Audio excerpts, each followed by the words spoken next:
제가 그 페북에서 읽은 재미있는 글이 하나 있어서 먼저 읽어드리면서 시작하려고 합니다.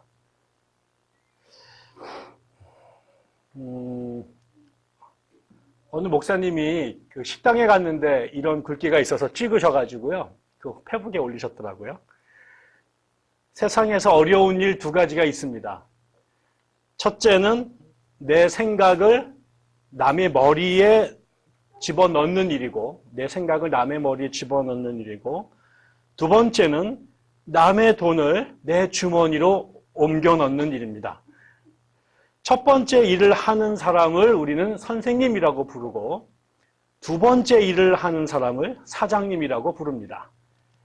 그리고 이 어려운 두 가지를 한 방에 다 하는 사람을 마누라라 부릅니다. 그러므로 선생님에게 대드는 것은 배우기 싫은 것이고, 사장님에게 대드는 것은 돈 벌기 싫은 것이고, 마누라에게 대드는 것은 살기 싫은 것입니다. 이런 일이 있더라고요. 세상에 어려운 일이 내 생각을 남에게 전달하는 일이고, 또 남의 주머니에 돈을 내 주머니로 옮기는 것 다 어렵습니다. 근데 이 두 가지를 마누라님께서 하신다고 그렇습니다. 저희가 이제 신학교 다니던 시절에 여러분도 들으셨을 거라고 생각하는데, 이 부목사님들의 그 애환을 이렇게 비유하면서 하나님 다음으로 전능하신 분인데, 비행기를 코끼리를 냉장고 안에 집어넣는 이 일이 불가능한데 이거 어떻게 하나요? 부목사님 시키면 된다. 이런 일들이 이제 있었죠. 근데 그 부목사님보다 더 전능하신 분이 마누라님이라는 것을 오늘 처음 알게 됐습니다. 제가 오늘 여러분과 함께 나누려고 하는 일은 세상에서 제일 어려운 일, 우리가 생각을 다른 사람에게 집어넣는 일, 내 생각을 다른 사람도 공유하도록 만드는 일, 이게 참 어렵다고 분명히 얘기했고요. 다른 사람이 소중하게 생각하는 주머니에 든 돈을 또 다른 곳으로 옮기는 일, 또 굉장히 어려운 일입니다. 근데 이 두 가지를 하는 것이 마누라라고 말한다면, 교회는 늘 이 모든 성도들이 마누라 되기를 요청하는 곳인 것 같습니다. 그래서 세상에서 제일 어려운 일, 이 두 가지가 어려운 일이 아니라 또 기적이 아니라 우리의 일상이 되고 삶의 방식이 되도록 그러기를 추구하는 것이 아마 교회가 아닐까 이런 생각이 듭니다. 가끔은 사장님으로 만족할 수도 있고 가끔은 선생님으로 만족하는 것도 참 어려운 일인데, 우리가 예배당에 와서 성경을 읽고 말씀을 들을 때마다 우리 모두에게 마누라처럼 살라고 하나님 요구하는 것 같습니다. 저희가 지난 수요일 날 우리 성경 공부를 하는데, 성경 공부를 열심히 나누고 나서 제가 제 친구와 관련된 이야기를 우리 성경 공부하는 분들과 나눴습니다. 네. 그러면서 이제 그때 어떤 분들이 그런 얘기를 했던 것 같아요. 목사님, 참 설교 시간에 우리가 그냥 이론적으로 하나님의 나라를 얘기하고 신앙생활을 얘기하는 것과 우리가 각자가 일상에서 그 하나님 나라 말씀을 살아내는 것 가운데는 참 어려운 게 있는 것 같습니다. 저도 이렇게 박혜환이 수영하는 거 보면 나도 저 정도는 할 것 같고요. 김연아가 이렇게 휴결하면 저거 2달 되면 저거 안 되나? 그리고 야구 선수들이 삼진아웃을 당하고 이런 거 보면 평생 방맹이를 휘둘렀는데 저걸 하나 못 맞춰? 이런 생각이 들잖아요. 우리도 평생 예수를 믿고 성경을 묵상하고 하나님과 동행한다고 얘기를 하는데, 실제로 성경을 읽을 때 그리고 예배당에서 예배드릴 때 경험하는 하나님의 세상과 우리 각자가 집에서 돌아가서 먹고 사는 문제와 관련해서 또 나랑 생각이 다른 사람들과 한 울타리에서 어떻게든 공존해야 될 때 정말 쓴물 단물 다 드러나고, 그렇게 고생했던 예배자로서의 내 모습이 여전히 그냥 별로 이렇게 호모 에렉투스에서 별로 진화한 것 같지 않은 내 단계에 있는 모습들을 볼 때가 있지요. 저는 오늘 또 한번 되게 어려운 얘기를 하려고 합니다. 사도행전은 사도들이 성령과 더불어서 교회를 세워가는 그 초대교회의 그 역사를 신앙적 관점에서 기록한 책이죠. 그래서 교회가 어떻게 세워져 갔는가라고 하는 생각들이 여기에 담겨져 있고, 또 우리는 또 교회를 특별히 이렇게 초창기에 세워가는 단계에 있는 우리로서는 도대체 하나님께서 어떻게 교회를 빚어가시는지에 대해서 궁금할 수밖에 없고, 또 초대교회에서 그렇게 멋지게 성령의 능력과 또 정말 영웅적인 성도들의 모습 속에서 하나님의 교회가 정말 당차고 우람하게 이렇게 세워져가는 모습이 오늘 우리의 모습으로 재현됐으면 참 좋겠다 생각들을 하는데, 그게 말같이 참 쉽지가 않습니다. 대한민국에 7만 개가 넘는 교회가 있다고 그래요. 그거보다 훨씬 더 곱하기 많은 숫자의 신학대학을 졸업한 이 자리를 지키고 있는 그 교역자들이 존재하고요. 그거 곱하기 수백 배의 많은 성도들이 같이 존재합니다. 그 7만 개의 교회를 세운 모든 목회자들과 교우들은 그 설립 예배를 드리면서 굉장한 꿈을 꿨겠죠. 그래, 우리도 제2의 여의도 순복음교회가 되거나 제2의 영락교회가 되거나 제2의 명성교회가 되기를 아마 그들은 꿈꿨는지 모르겠습니다. 평생 동안 내가 그 지하 상가에 있는 상가 지하에 있는 교회에서 10명, 20명의 사람과 30년 목회할 거야. 나는 그게 내 비전이야. 이러고 목회를 할 사람은 아마 없을 거예요. 많은 목회자들이 이중직을 하죠. 우유 배달도 하고 대리운전도 하는 목사들이 점점 많아집니다. 신학교에 갈 때 내가 목사하면서 대리운전할 꿈을 갖고 신학교에 간 사람은 없었을 거예요. 세상의 직업을 던지고 하나님의 옆에 올인했을 때 자기가 다시 운전대를 잡거나 자전거를 페달을 밟을 거라고 생각한 사람은 없었을 거예요. 그리고 어떤 사람도 내가 이렇게 작은 교회의 그 성도로 교회를 힘겹게 이렇게 세워가고 이런 어려운 환경을 지킬 거라고 꿈꿨던 사람도 아마 없을 겁니다. 우리가 그렇게 사이즈만 보면, 그 다음에 모양만 보면 우리의 기운을 빠지게 할 때가 참 많습니다. 우리의 신앙생활하는 목적이 어느 동네에 우람하게 서 있는 아주 비싼 돈을 주고 우람하고 현란하게 진 교회의 모습과 그것을 기준으로 놓고 우리 교회를 비교하거나 또 목회를 비교하면 대한민국에 있는 7만 개가 넘는 교회주 가운데 90%는 절망하고 열등감에 빠지고 실패했다고 생각할 것입니다. 목회자들도 웃기는 이야기지만 자기들끼리 모여서 얘기하면 너 얼마 받냐 뭐 이런 이야기들 하겠죠. 너네 교회 몇 명이냐 라는 이야기들을 하겠죠. 그래서 나보다 좀 더 많이 모이는 사람들이 있으면 괜히 기죽고 나보다 사례비 더 많이 받는 것 같으면 또 열등감을 느끼죠. 누가 그러더라고요. 도대체 재산을 얼마나 많이 가져야 만족할까? 우리가 어느 정도 재산을 가지면 부자 소리를 들을까? 라고 했더니 어떤 미국의 경제학자가 그랬대요. 여러분 답이 뭔지 아세요? 얼마를 가져야지 내가 만족하고 얼만큼 집어넣어야 통장에 집어넣어야 내가 안전하고 없어요. 그 기준은. 그 경제학자가 내린 답은 뭐였냐면요. 얘보다 조금 더해. 얘보다 조금 더. 근데 문제는 늘 나보다 더 많이 갖고 있는 사람들이 옆에 있는 거죠. 그게 우리를 헷갈리게 만듭니다. 사업을 하는 사람들은 그럴 수 있고요. 정치를 하는 사람들은 더 큰 권력과 더 높은 자리를 추구할 수 있는데 성경 어디에도 하나님의 교회의 표준이 훌륭한 건물이나 많은 성도의 수라고 기록된 곳은 하나도 없습니다.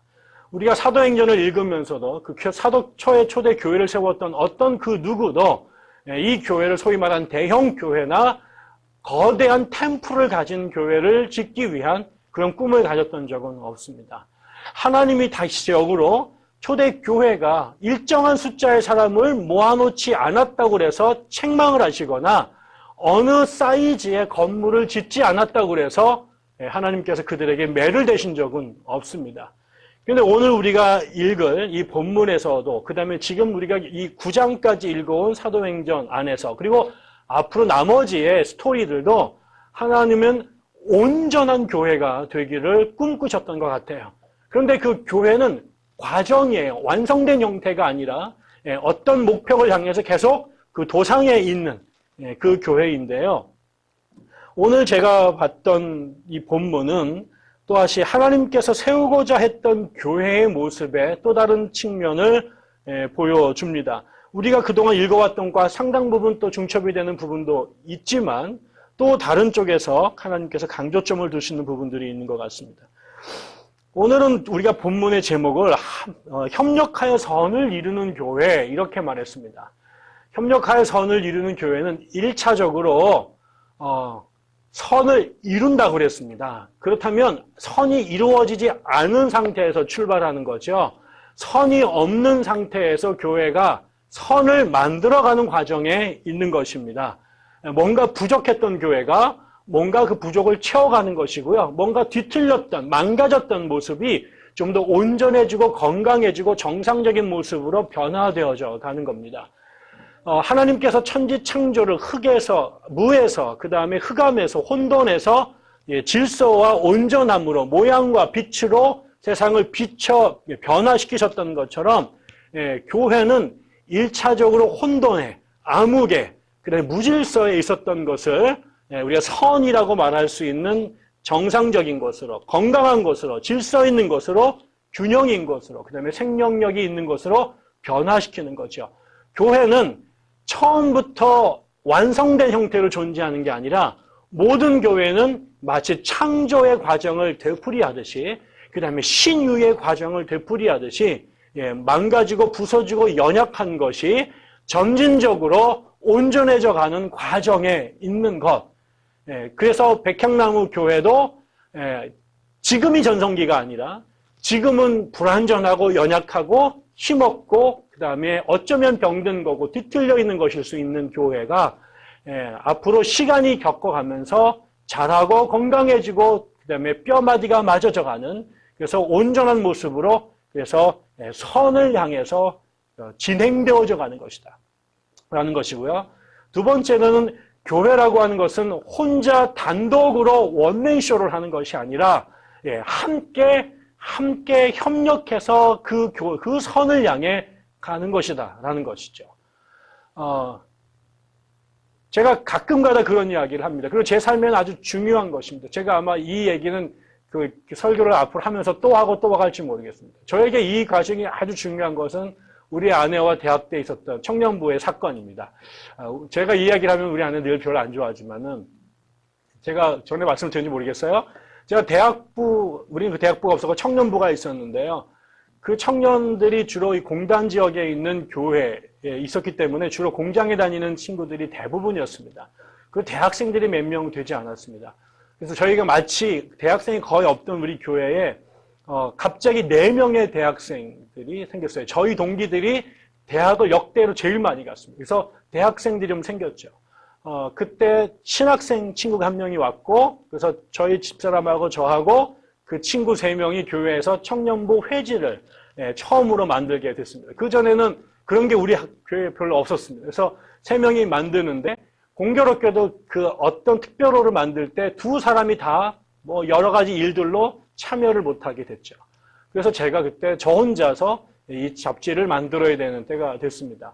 그래서 저는 그때 이게 내가 내 실력을 우리 교회에 보여줄 절호의 기회다. 내가 역대급의 잡지를 만들어 보이겠다. 그리고 방에 일주일 동안 틀어박혀서 제가 글도 다 쓰고, 제가 또 그때는 다 이렇게 타자도 다 쳐가지고 글씨를 썼나? 그래가지고 하여튼 그것도 인쇄소 가가지고 딱 만들어가지고요.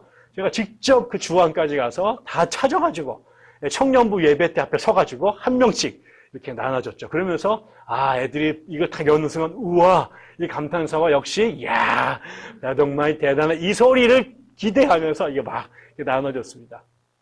다들 그런 반응이었죠. 그래서 제가 이렇게 어깨가 으쓱했는데 잠시 후에 드디어 내 여자친구, 아직 여자친구는 아니었습니다. 그때 제가 눈독을 들이고 있었던 단계였지만 우리 집사람이 그때 덩 나타나서 이제 그걸 이렇게 딱 받았죠. 근데 쫙 이렇게 봐요, 이렇게. 나한테 칭찬하기를 기대하고 와 있는데 우리 아내가 탁 주면서 아이고 대동만 잡지네. 그리고 딱 들어가더라고요. 그럼 나중에 저한테 이제 말을 따로 만나가지고 동만아, 교회는 혼자 끌고 나가서 성공하는 것보다 함께하다 망하는 게 하나님께서 기뻐하십니다. 난 속으로 지들 나한테 하나도 안 도와주고 나한테 다 뒤집어 씌워서 내가 이렇게 했는데 말을 줬다 이를 하냐 막 이래가지고 상처를 엄청 받았죠. 그런데 그 이야기가 세월이 지나갈수록 제가 목회자가 되면 될수록 저에게 아주 중요한 정말 하나님의 음성이었다는 생각이 들었습니다. 많은 경우에는요. 잘하는 사람이 후딱 해버리면 쉬울 때가 참 많습니다. 그런데 하나님의 교회는 그렇지 않습니다. 한 명의 슈퍼스타가 후딱 일을 처리하는 교회는 하나님이 절대로 기뻐하지 않습니다. 하나님께서 기뻐하시는 교회는 재주 없는 사람들이, 연약한 사람들이 낑낑대면서 함께 서툴지만 시행착오를 겪으면서 함께 만들어가는 교회입니다. 초대교회에는요, 한 명도 슈퍼스타가 없었습니다. 그런데 나중에는 모두가 슈퍼스타가 됩니다. 너무나 연약했던 그 사람들, 아무런 재주도 없었던 사람들, 별로 배우지도 못하고 사회에서 그렇게 영향력 있는 자리에도 없었던 그 사람들이 함께 성령 안에서 낑낑낑, 정말 낑낑낑 고생을 하고 부서지고 망가지고 싸우고 그러면서 다시 그렇게 어깨동무를 하면서 갔더니 나중에는 그들이 전부 다 하나님 앞에 빅스타가 됐던 거죠. 저는 오늘 그들이 그렇게 교회가 함께 선을 향하여 지어져 가는 과정의 한 단면을 소개하려고 합니다. 오늘 얘기의 또 다시 중심은 사울이라고 하는 사람입니다. 우리가 지금 공부를 했습니다. 이 사울은 유대교는 기독교가 나오게 된 모판이 된 종교죠. 그 초창기에는 예수님도 유대인이었고 베드로, 야고보, 요한 전부 다 유대인들이었습니다. 유대교는 유대인들, 히브리인들, 지금 이스라엘 사람들이 그들이 처음 생길 때부터 하나님을 믿었고 그들의 종교가 유대교였습니다. 유대교였는데 그들 안에는 나름대로 전통이 있고요. 성경을 해석하는 게 있고요. 그 다음에 하나님에 대한 그들의 신학이 있었습니다. 그런데 어느 날 예수가 나타나서 그런 전통적 해석을 뒤집어 엎으면서 전혀 엉뚱한 이야기를 하게 됐고요. 예수의 행보와 그다음에 가르침도 대단히 불편했는데 예수가 죽고 난 다음 날 그의 제자들이 모여서 예수가 부활했다고 떠들고 그 예수가 자신들이 기다리던 또 다른 하나님이라고 메시아라고 이렇게 선전을 하게 된 거죠. 이것은 전통적인 그들의 신학적 관점에서 볼 때는 말도 안 되는 헛소리였고 그래서 정통 이단으로 정죄가 되죠. 그래서 굉장한 갈등이 있었습니다. 그런데 대단히 빠른 속도로 이 교회가 팽창했던 것 같습니다. 모든 이단의 특징은 빨리 성장합니다.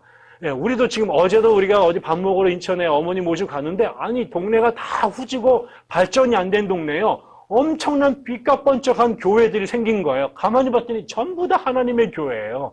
아니 쟤네들은 도대체 어디서 내가 볼 땐 내 주변에 하나님의 교회 다니는 사람 찾아본 적이 없는데 어디서 저렇게 많이 모여가지고 저 멋있는 건물도 저렇게 우람하게 질까? 그 동네에 성장한 교회가 하나도 없어요. 다 옛날 그 후미진 동네에 그냥 그렇고 그런 상가교회들이 다 덕지덕지 있는데 거기에 유독 제가 한 20년 만에 갔더니 그 동네에 그냥 전혀 다른 건물들이 이렇게 연달아서 가까운 곳에 있는데 다 이단들이에요. 그러니까 그 정통에 있는 사람들은 이단들이 박멸하는 것을 마치 바이러스를 척결하듯이 병균, 세균을 없애듯이 박멸하려고 온갖 노력을 다 했습니다. 그때 이 유대교에서 예수님의 무리들을 제거하려고 사람들이 막 이렇게 운동을 할 때 맨 앞에서 몽두기를 들고 휘둘렀던 사람 중에 한 사람이 사울이라고 하는 사람이었습니다. 그는 너무나 그 열정에 뜨거웠고 너무나 또 그 유대교에 대한 충성이 대단했기 때문에 우리가 아는 것처럼 초대교회에 새로 세웠던 그 집사들이라고 말하는 그 사람들 중에 한 명이었던 스데반이 사람들에 의해서 돌에 맞아 죽는 현장에 함께 공모했었고요. 그 다음에 우리가 아는 것처럼 그 다음에는 다마섹에 있는 지금 다마스커스라고 하는 시리아 지역의 교회가 번성한다라는 이야기를 듣고 무리들을 이끌고 가서 공식적으로 그들을 처단하려고 이제 시도했던 것들이죠. 이런 이야기를 교회가 알았죠. 유대교가, 그 다음에 로마 정부가 기독교를 싫어하고, 특별히 그 유대교 안에서도 어떤 사람이 핵심적으로 반기독교 운동을 주도하고 있는지를 잘 알죠. 그래서 그 사람들 안에도 그 블랙리스트가 있지 않았겠어요? 이런 사람들을 조심해야 된다라고 하는 정보가 이미 그 시대에 맨 밑에 있었던 예루살렘에서 갈릴리를 거쳐서 더 위에 올라가야 다메섹이 있는데 그 먼 곳까지 사울의 이 활약상이 이미 다 정보가 올라가 있었습니다. 그래서 이 사울이라는 사람이 얼마나 교회에 해악을 끼치는지, 얼마나 악마와 같은 존재인지 그 예수의 공동체들이 지리적으로 여러 곳에 흩어져 있었지만 사울의 이름을 나중에 보면 모르는 사람이 없어요. 그 정도로 이 사울은 떠오르는 반기독교적 불량배였던 거죠. 그쪽 동네에서 보면. 유대교에서는 자기들의 속을 확확 긁어주는 아주 열혈 청년으로 떠오르는 스타였지만 기독교 공동체에서는 가장 경계해야 될 무서운 그런 이 탄압의 주동자였던 거죠. 그런데 문제가 되는 것은 바로 다른 사람도 아니고 이 사람이 갑자기 회심을 하고 교회에 떡하니 나타난 것입니다. 우리가 최근에도 몇 년 전에 전직 코미디언 중에 혹은 전직 심지어는 고문 경찰 중에 목회자로 이렇게 신원이 바뀌어져서 교회에서 활동하시는 분들 때문에 설왕설래했던 경험들이 있죠. 그럴 수 있어요. 그럴 수 있는데 그 정도가 아니라 이 사람은 무슨 코미디언도 아니고 그렇다고 무슨 정직 고문 경찰도 아니라 교회를 없애기 위해서 가장 광분했던 사람이 그 교회에 떡하니 나타나서 내가 부활한 예수를 만났어요. 어째요 저째요 하면서 나 기독교인 됐어요. 받아주세요. 라고 말하니 바로 어제까지 이 사람을 자신들의 가장 강력하고 위험한 적으로 규정했던 교회로서는 이 얘기가 참으로 난감한 거죠. 말로는 사랑의 공동체요, 성령의 공동체를 했기 때문에 문을 닫지도 못해요. 그런데 인간적으로는 웬만하면 이런 사람은 좀 교회 좀 안 오고 이단으로 가거나 타종교로 가면 좋을 텐데 하필 그것도 우리 교회에 이거는 아주 부담스러운 거죠. 이게 바로 옛날 일도 아니고요. 바로 어제까지 몽둥이를 휘둘르던 사람인데 이 사람이 나타나서 그 얘기를 하니 이 사람이 하는 그 말이 진정성이 있는 말인지 그의 회심이 정말 있었던 것인지 아니 이거는 또 위장 취업은 아닌지 그래서 또 들어와가지고 우리들을 더 얽어가지고 체포하려고 하는 또 교활한 그런 또 정치적 술수는 아닌지 온갖 생각들이 들지 않았겠습니까? 문제는 이런 것입니다. 오늘날의 교회도 우리는요 우리끼리 잘 아는 사람들끼리 나랑 생각도 비슷하고 나랑 취향도 비슷하고 또 문화와 경제적인 상황도 비슷하고 이런 사람들이 교회 나오면 얼마나 좋겠습니까? 실제로 릭 워렌이라고 하는 미국의 전 세계에서 제일 큰 교회를 담임하는 사람 중에 한 명이죠. 그 릭 워렌 목사가 자기네 교회가 전 세계에서 제일 큰 교회 중에 한 교회가 되고 났을 때 컨설팅을 받았답니다. 그 교회 설립 몇십 주년 기념해서 이 교회가 성장하게 된 제일 큰 요인이 뭐 있을까라고 이제 전문가한테 이제 교회 컨설팅을 의뢰했답니다. 당연히 워렌은 사람들이 우리 교회에 와서 이렇게 큰 교회가 된 이유의 넘버 원이 자기의 탁월한 설교일 거라고 생각을 했다는 거죠. 그런데 의외로 이 리서치의 결과는 목사님이 설교가 좋아서요는 저 밑에 있고요. 실제로 사람들이 그 교회에 와서 남게 된, 정착하게 된 넘버 원의 이유는 자기와 비슷한 계급과 교육과 생활 환경이 비슷한 7명의 사람과 개인적 관계가 형성됐기 때문이다. 라는 게 첫 번째 답이었다는 거예요. 그러니까 처음에는 목사의 설교, 우리 그 교회, 워렌 목사의 교회가 유명해 그렇게 왔겠죠. 그런데 목사님 설교는요, 지나고 나면 그 목사의 설교나 저 목사 설교나 뭐 비슷합니다. 그런데 문제는 목사는 설교 시간에만 듣지만 실제로 성도들은 설교 시간만, 교회 예배당에 예배드리는 시간만 교회를 다니는 게 아니라 그거 외에 여러 많은 시간과 활동들을 해야 되는데 그때 대부분은 목회자와는 별로 상관이 없는 모임에 속하게 되죠. 결국 내 옆에 누가 앉아 있는가? 그 쉬는 시간에 나랑 말이 통할 만한 사람인가? 우리 집에 데려와도 괜찮은 사람인가? 내가 이런 이야기를 나눠도 꺼리낌이 없는가가 공유될 수 있는 사람들. 나랑 교육수도 비슷하고 월급도 비슷하게 받고 자녀들의 환경도 비슷하고 이런 사람들과 7명의 인간관계가 형성이 된 게 그다음부터는 나갈 생각을 못하게 됐다는 거죠. 이게 사실은 그 이후에 교회 성장하기에 아주 중요한 지침이 됩니다. 적어도 그렇게 되면 어떻게 되겠어요? 교회가 개척해서 7명은 먼저 있어야 되는 거예요. 그래야 8번째가 왔을 때 끌어안을 수 있는데 제가 목회를 전에도 해보니까 이 7명이 교회에 아무도 없는 무주공산에서 누군가는 첫 번째 왔을 거 아니에요. 근데 이 사람은 자기를 맞아줄 7명이 없어요. 그런데 정말 성령의 강권에 의해서 그 모든 위기를 극복하고 남은 사람이 있어요. 그게 7명이 채워지는데 5년이 걸렸어요. 저는 예전에. 다 왔는데 아무도 없네 이거죠. 다 왔는데 아무도 없네. 사람이 있지만 나랑 비슷한 사람이 없네. 이렇게 해서 왔다가 다 흩어져 갖고 어느 순간인가 7명이 채워지니까 그 다음부터 정말 8명, 9명이 더 빠른 속도로 교회에 남는 걸 봤습니다.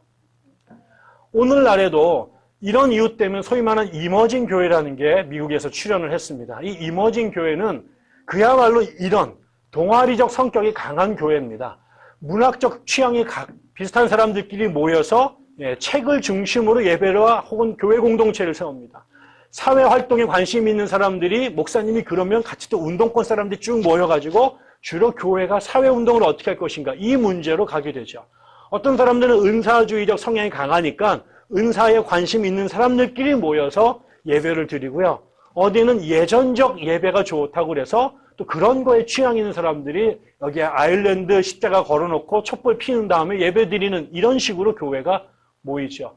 여러 가지 목적을 다 제공하는 교회가 아니라 내가 좋아하는 한 가지를 확실하게 만족시켜주는 형태의 교회가 나타나고 있습니다. 그러니까 그 교회는 뭐예요? 똑같은 취향, 똑같은 관심, 똑같은 의식을 공유하는 그런 공통분모의 사람들이 모인 거예요. 속 편해요. 마치 자동차 동호회에 모이는 사람들, 오토바이 동호회에 모이는 사람들, 배드민턴 동호회에 모이는 사람들과 같은 거예요. 다른 건 다 다르지만 그 하나의 관심이 그들을 그 시간 붙잡아 주게 되는 거죠. 세상에서 제일 쉬운 교회입니다. 그런데 오늘 하나님의 교회는 그런 동질의 사람들이 모여있고 똑같은 경험과 목적을 갖고 있는 사람들 안에 사울이라고 하는 이물질을 탁 던져 넣으십니다. 쟤만 없으면 편하겠는데 저 친구 하나 때문에 껄끄러운 거예요. 저 친구 하나 때문에 이야기할 때 눈치 보게 되고 혹시나 저 친구가 우리에게 해를 끼치지 않을까 속상하고 근심되는 거죠. 그래서 기존의 모임 자체가 경직되고 그러자니 안 받아주자니 자존심은 좀 상하고 받자니 마치 눈 속에 티끌 들어간 것처럼 아주 불편합니다. 우리는 다 짜장면 먹고 싶은데 혼자 짬뽕이요 이렇게 되는 이런 기분들인 거죠. 우리는 다 이쪽으로 가면 되는데 꼭 손을 들어서 이렇게 왼쪽으로 가자고 합니다. 초대교회가 유대교와 달랐던 점이 뭐였을까요? 유대교는 유대인이라고 하는 그 피를, 혈연을 중심으로 자신들만이 하나님을 독점하려고 했던 사람들입니다.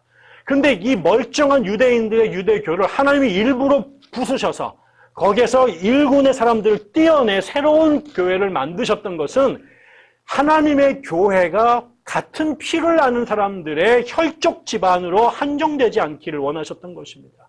하나님은 같은 언어를 쓰는 특정한 사람들만의 동아리로 교회를 만들고 싶지 않았던 거죠. 하나님의 꿈은 사자와 어린 양이 함께 있는 것입니다. 그리스말을 쓰는 사람과 라틴말을 쓰는 사람들이 함께 공존하는 것입니다. 우리 스스로의 죄와 한계 때문에 달라졌던 그 다름이 우리를 불편하게 만드는 그 현실이 세상에서는 갈등이 되고 싸움이 되고 분쟁이 되고 정글과 야만으로 우리를 만들어내는 거죠.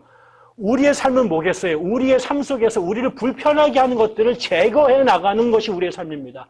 우리를 힘들게 만든 것들을 없애는 것이 우리의 삶입니다.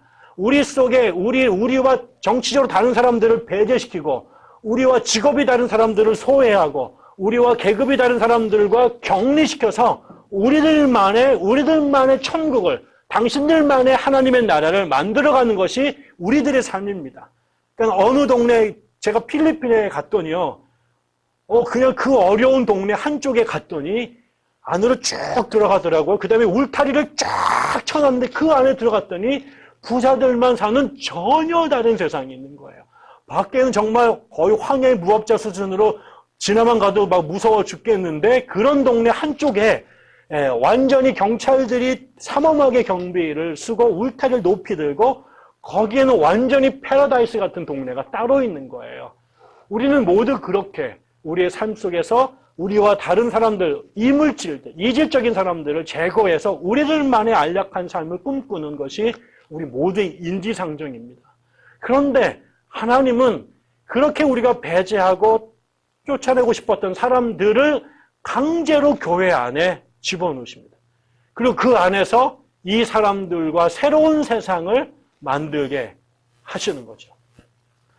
그래서 먼저 우리는 이 첫 번째 오늘 사건에서 주목할 것은 그 동질 집단, 자기들끼리 좋았던 공동체 안에 사울이라고 하는 문제적 인간을 던져 넣으셔서 그 공동체를 위기 속으로 몰아넣으셨습니다. 그런데 이 교회가 성장하게 되고 교회가 건강하게 자라게 되는 중요한 것은 그 다음부터 벌어지게 됩니다.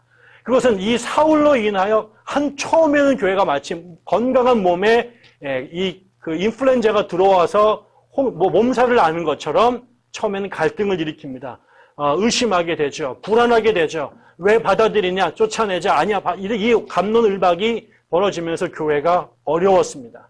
그런데 바로 이 단계에서 교회가 세상과는 다른 모습을 보여주기 시작합니다. 그것은 먼저 이 교회의 지도자들입니다. 사람들은 당연히 두렵죠. 왜? 아직 면역력이 충분하지 않았기 때문에. 이 교회는 아직 완성된 교회가 아니라 이제 겨우 인큐베이터에서 꺼내온 아이처럼 아주 불안한 상태에 있었습니다. 자기네들이 면역이 완성이 된 완성체가 아니라요. 이제 막 자라기 시작한 교회였습니다. 그렇기 때문에 그들의 생각에 이 사울과 같은 존재를 감당하기에는 교회가 아직 준비가 되지 않았다고 생각했던 것이죠. 그리고 불안했던 겁니다. 그런데 이때 누가 나섭니까? 아나니아라고 하는 지도자, 그 다음에 바나바라고 하는 지도자들이 나섭니다. 아나니아도 똑같이 두려웠습니다. 아나니아도 똑같이 불편했습니다. 아나니아도 똑같이 싫었습니다. 바나바도 마찬가지였을 것입니다. 그런데 아나니아에게는 누가 나타나셨냐면 예수가 나타나셔서 설득하십니다. 바나바는 그 이후에 바울의 행적에 대한 소식을 듣습니다. 바울이 어떻게 변했는지, 바울이 정말 새로운 사람이라는 소식을 그가 듣습니다. 하나는 성령을 통해서, 하나는 사람들을 통해서 바울에 대한 새로운 이해가 먼저 누구에게 전달되냐면 교회 지도자였던 아나니아와 바나바에게 전달이 되죠.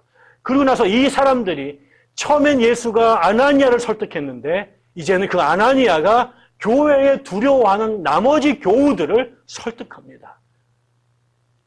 그리고 바나바가 예루살렘에 있는 교회를 설득합니다. 지도자의 가장 중요한 덕목은 이런 거였던 것 같아요. 성도들도 있고 성도와 주님 사이에서, 그 다음에 지금의 우리의 모습과 앞으로 가야 될 모습 사이에서 방향을 결정해 줘야 될 때가 있습니다. 대부분은 함께 양떼를 끌어안는 것이 일차적 책임이지만 이 교회가 이 상태에서 머물지 않고 더 온전한, 더 나은 선으로 진보하기 위해서 넘어야 될 장벽들이 있습니다. 이곳에서 사람들은 여전히 교회에 나왔으나, 이제 복음을 들었으나 아직 어린아이였기 때문에 우리가 가야 될 곳과 내가 왔던 곳 사이에서 이 샌드위치가 돼서 여전히 가야 될 미래의 비전보다 내가 유대인으로 동족의 피를 통해서 교회를 한정됐던 구습에 젖어 있었던, 그리고 하나님 앞에 나왔지만 인간적인 것들이 아직도 여전히 남아있는 이 백성들 사이에서 출애굽했지만 아직 가나안에 도착하지 못한 광야 속에 있었던 이 민족들을 향해서 이 모세가 자신도 처음엔 헷갈렸지만 하나님과의 깊은 관계 속에서 교회의 방향을, 민족의 방향을 분명히 알았던 모세가 백성들의 불평과 위기 속에도 분명하게 푯대를 제시해 줬던 것처럼 이 상황에서 제일 중요했던 것은 이 아나니아와 바나바라고 하는 지도자가 이 교회가 지금의 우리끼리 좋은 이 상태가 아니라 바울도 끌어안는, 사울을 만들어서 함께 가야 될 미래의 하나님 나라를 분명하게 보고 그들을 설득하고 영적으로 인도했던 거죠. 여기서 만약에 아나니아가 똑같이 그냥 구습에 젖어서 나도 바울 싫어, 나도 사울 싫어 라고 배척해 버렸다면, 바나바가 내가 꼭 왜 이 어려운 일을 해야 돼? 나는 몰라 라고 뒷짐져 버렸다면, 여러분 사울은 바울이라고 하는 위대한 사울로 등장하지 못했을 것입니다. 이런 사람들이 자기가 목사라고, 자기가 리더라고, 자기가 사도라고 쓸데없이 권위를 내세운 게 아니라, 이들의 권위는 다른 것이 아니라 사도 성도들이 구습에 젖어서 성경과 성령의 본뜻을 헤아리지 못했을 때, 이 교회가 나가야 될 진정한 하나님의 행보를 헷갈렸을 때 그들은 흔들리지 않고 그 길을 명확하게, 담대하게, 분명하게 제시하고 그 다음에 인도했다라고 하는 거죠. 이것이 첫 번째 교회 지도자들이 자신의 역할을 수행했던 것입니다. 권위는, 교회 리더의 권위는 목사 안수를 받은 그 라이센스가 아니라, 그가 신학대학에서 받은 학위가 아니라, 우리를 헷갈리게 만드는, 우리를 유혹하는 수많은 그 유혹의 한복판에서 우리를 향한 하나님의 뜻을 명확하게 찾아내고 성도들을, 교회를 그 방향으로 인도하는 것입니다. 만약에 유대 광야에 나왔던 그 히브리인들이 그 삶이 힘들다고, 먹는 게 제대로 안 갖춰주고 물이 안 나온다고 모세를 설득해서 애굽으로 돌아가자고 해서 옳다구나 그러고 지가 돌아갔다면 엑소더스는 실패했을 것이고 가나안의 삶을 열리지 않았을 것입니다. 대부분은 순종하고 대부분은 그들을 케어하고 그들에게 섬겨야 되지만, 영적인 지도자가 물러설 수 없는 것은 다름이 아니라 그들이 들었던 하나님의 음성을 여전히 구습과 육체의 정욕에 남아있고 세상의 영향을 받고 있는 교회 안에 명확하게 전달하는 것입니다. 그 다음에, 그러면 그것으로 다 됐느냐? 그렇지 않습니다. 그 다음에 사울을 변화시켰던 또 하나의 것은, 그렇게 해서 그 리더들의 설득돼서 교인들이 여전히 찝찝한 마음이 있고 두려운 마음이 있지만 사울을 교회 안으로 받아들입니다. 그런데 조금 지나자 그 사울이 복음을 전하게 됐고, 그러면서 이것이 사울을 죽음의 위기로 몰아넣게 됩니다. 다메섹에도 그랬고 나중에 탈출한 예루살렘에서도 똑같이, 그 다메섹에서도 예루살렘에서도 유대인들과 다른 그 유대교 신자들이 사울을 죽여야겠다고 공모하고 결의하게 됩니다. 그래서 얼마 전에 예루살렘 교회를 죽이려고 했던 사울이 이제는 다른 유대교인들에 의해서 죽임을 당할 수밖에 없는 위기에, 극단적 위기에 처하게 됐습니다. 그래서 이 사울의 위기는 또 다른 말로 하면 그 사울을 품었던 그 교회 공동체 전체의 위기가 되겠죠. 왜? 그러면 그 사람을 숨겨줬고 또 그 사람과 똑같은 생각을 갖고 있었기 때문에, 만일 들어서 사울의 위험은 공동체 위기가 될 수 있었습니다. 많은 경우는 어땠을까요? 토사구팽시키죠. 쟤 때문에 우리 교회가 위기에 처할 수 없다. 저 친구만 내보내면, 저 친구만 쫓아내면 우리는 안전할 거다라고 생각할 수 있었습니다. 세상은 그렇습니다. 그런데 오늘 성경에 나오는 초대 교회는 사울이 죽음의 위기에 처하자, 얼마 전까지 사울에 대해서 불편하게 생각하고 공동체 멤버로 받아들이기를 꺼렸던 교회가 다 나서서 그의 탈출을 돕습니다. 이렇게 되면요, 사울을 받아들이는 것 정도가 아니라 이 사울을 탈출을 돕는 바로 그 순간 이 공동체는 사울과 똑같은 운명에 처하게 되는 것이죠. 사울을 쫓아내면 자신들은 안전할 수 있습니다. 우리는 사울과 다릅니다. 쟤는 우리 편이 아닙니다. 라고 잘라내면 자신들은 그만큼 안전할 수 있는데 이 사람들은 자신들의 안전을 위해서 사울을 쫓아낸 게 아니라 사울을 탈출시킴으로 사울의 위기 속에 자신들을 함께 던져놓고 그 이후에 같은 운명 공동체로 그를 끌어안게 되는 것이죠. 그 전까지는 종교적 공통점으로 함께 예배드렸던 종교적 동아리였을지 모르지만 이제 사울의 탈출에 함께 공모함으로 인해서 이 교회는 루비콘 강을 건너게 된 겁니다. 이제 그들도 사울의 핍박이 그들의 핍박이 되고 사울의 죽음이 그들의 죽음이 되었다고 받아들이게 된 거죠.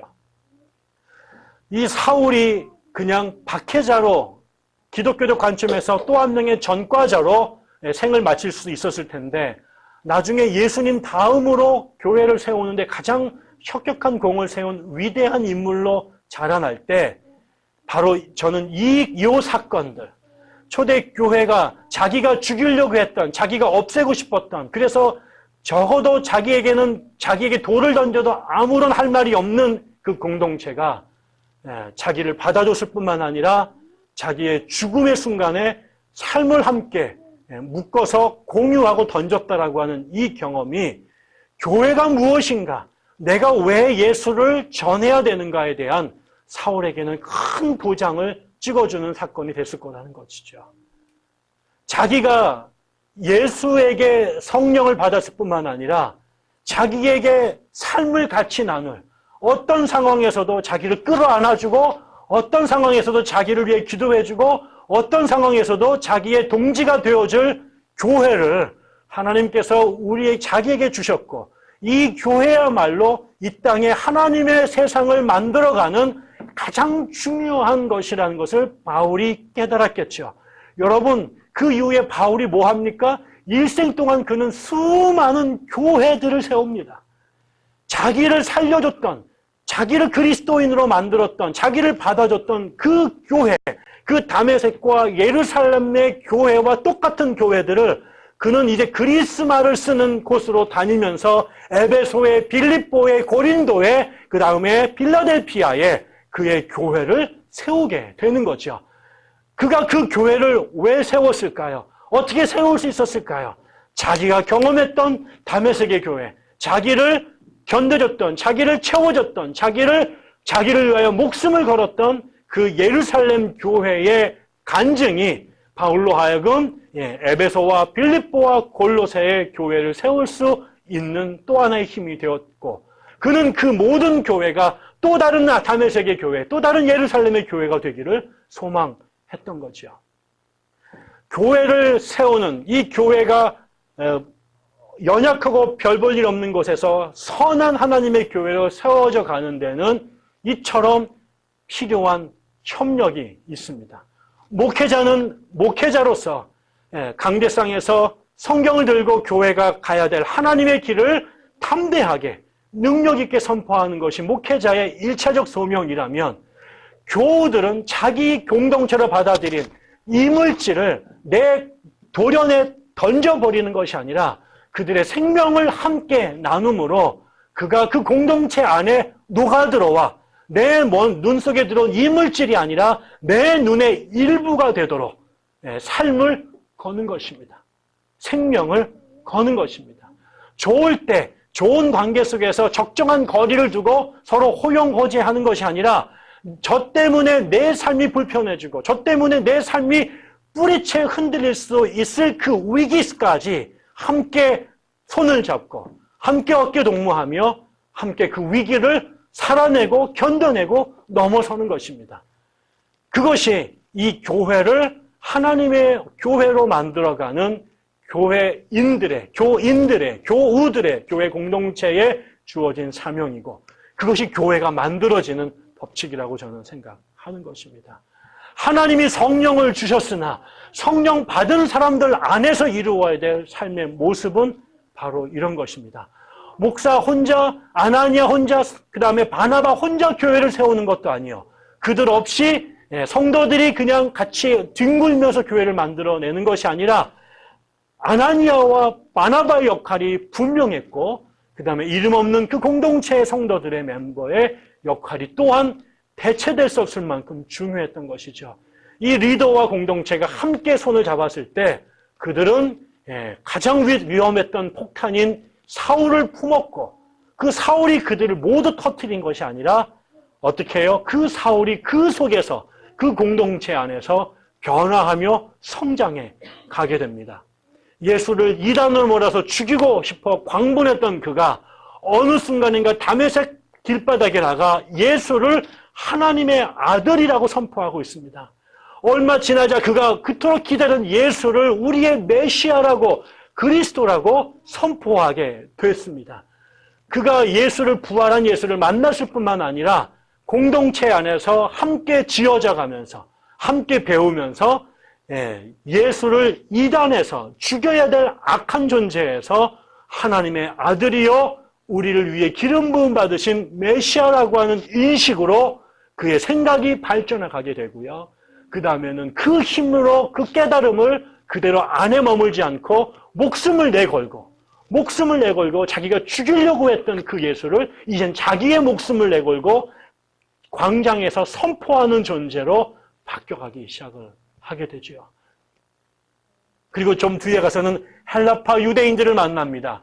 언어가 다른 그들에게 그 아람어를 쓰는 공동체 안에 아무도 감당할 수 없었던 이 외국 물을 먹은 사람들, 외국어 그리스 말을 쓰는 사람들을 유창한 헬라어를 구사하는 바울이 그들을 만나 그들을 감당하기 시작하게 되죠.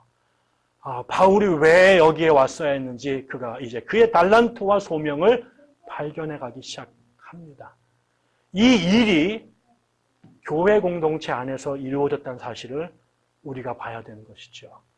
우리는 이 초대 교회는 성령의 임재, 1차적인 성령의 임재와 성령과 하나 됐던 리더들의 탁월한 영적 지도력과 그들에게 순종했던 그리고 함께 교회를 꿈꿨던 성도들의 용기 있는 결단과 포용력과 도전이 결국은 그들의 교회를 건실하게 세워갔을 뿐만 아니라 나중에 이 모든 것들을 합친 것보다 더 탁월한 영적인 권위를 가졌던 바울이라고 하는 사람이 이 아래서 이 모판에서 탄생되게 되는 것이죠.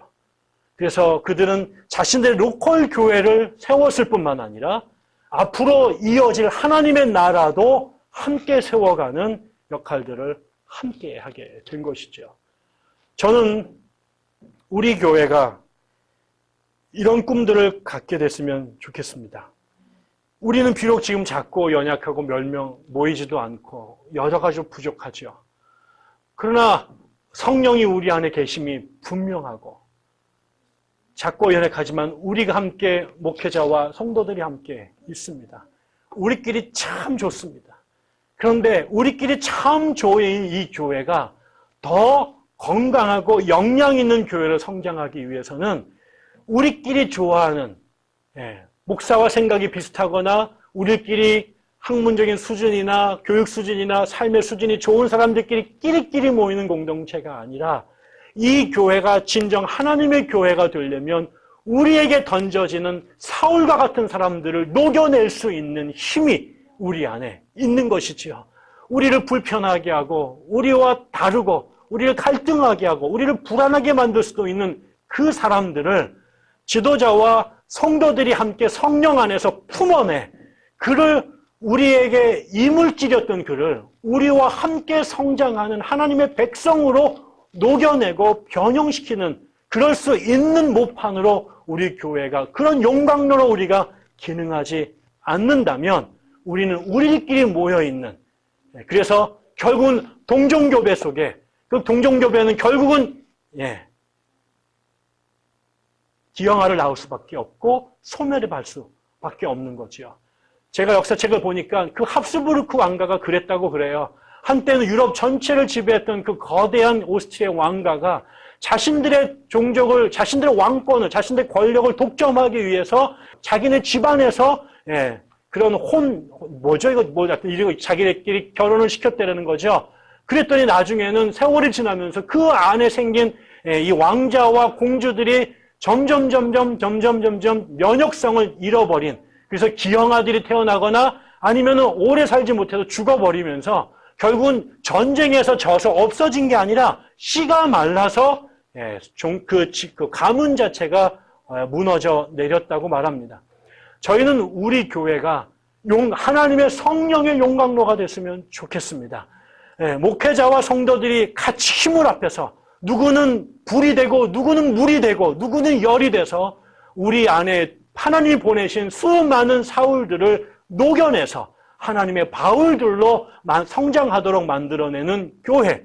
지금은 우리끼리 연약하지만 세월이 지나가면서 더 건강한 교회, 더 많은 거친 풍파를 살아낼 수 있는 교회, 더 거칠고 힘든 사람들도 함께 살아낼 수 있는 명령력을 키운 교회로 자라났으면 좋겠습니다.